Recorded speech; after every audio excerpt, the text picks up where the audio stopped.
Hello, I'm Brian Gentle and I'm going to make a speech for you about fish farming and particularly salmon. Now there's one point I want to say straight away, and that I want to talk about something called sea lice, which is a nasty kind of pest that infects salmon.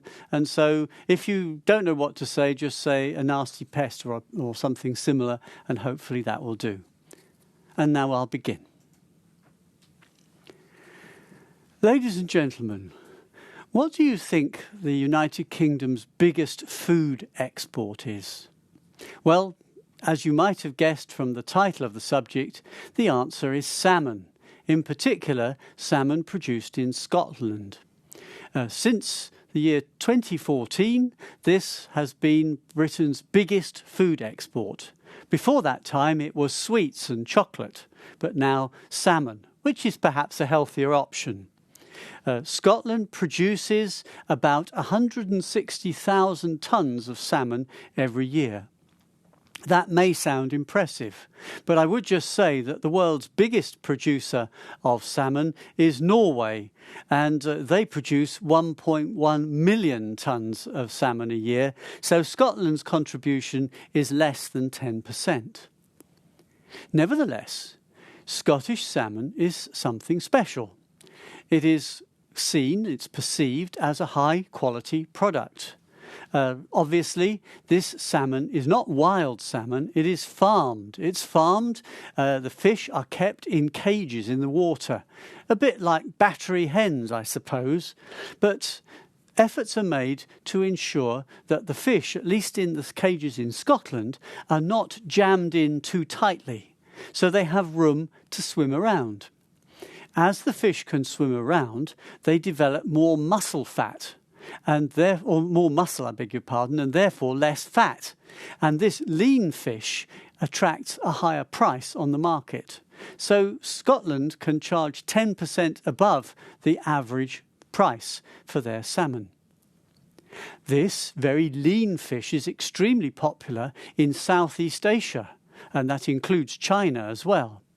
In 2016, which is the year I have figures for, 11,000 tonnes of salmon were exported to Southeast Asia, and that was worth £73 million, 73 million pounds sterling. And this low-fat fish is very popular in Japan, for instance, for the production of sushi and sashimi, for instance.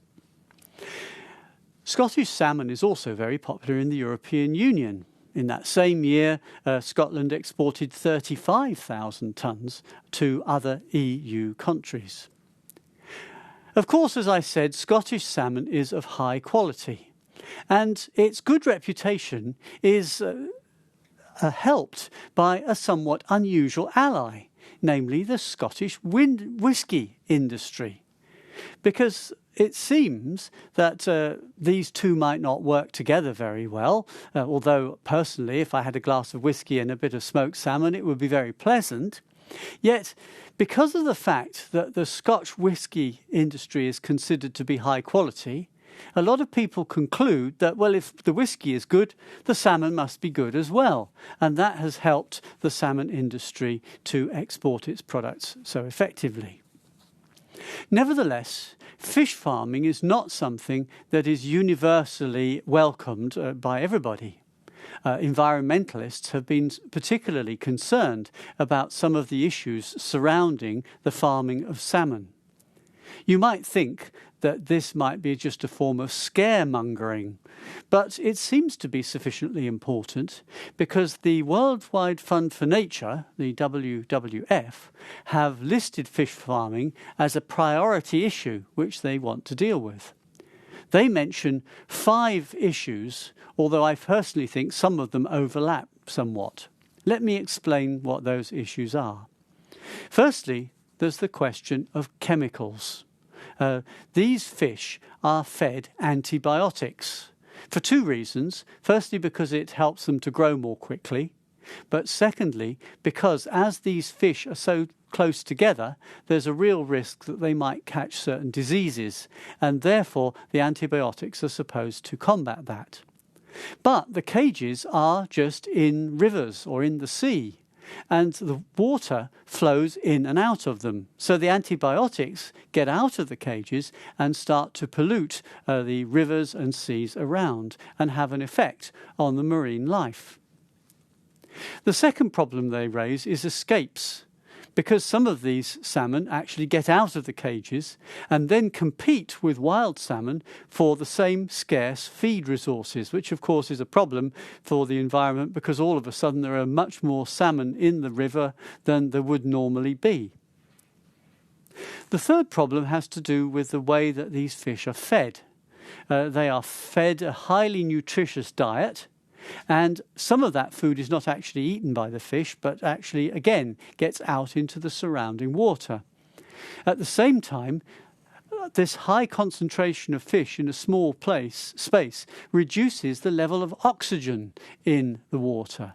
Both of these things have an effect on the biodiversity of the surrounding area and therefore can form a problem. Now, the fourth issue that the WWF have mentioned is not a problem in Scotland, but it is in other areas, and that is social issues. You see, this industry is very labour intensive, and in some countries the workers in the industry are being exploited. So that again is a problem that environmentalists and, come to that, human rights experts have raised. And finally, there's the question of disease and pesticides. Despite all the antibiotics that I mentioned earlier on, these animals do get sick. And one thing these fish seem to be particularly susceptible to is a pest called a sea louse or sea lice. Now these pests, whatever they are, they get into the fish, and as a result the fish weakens. And so the only thing that the fish farmers can do is to kill the fish straight away and sell them even though they haven't reached their maximum weight, which means that the farmers lose out. Unfortunately, there's no cure for these sea lice.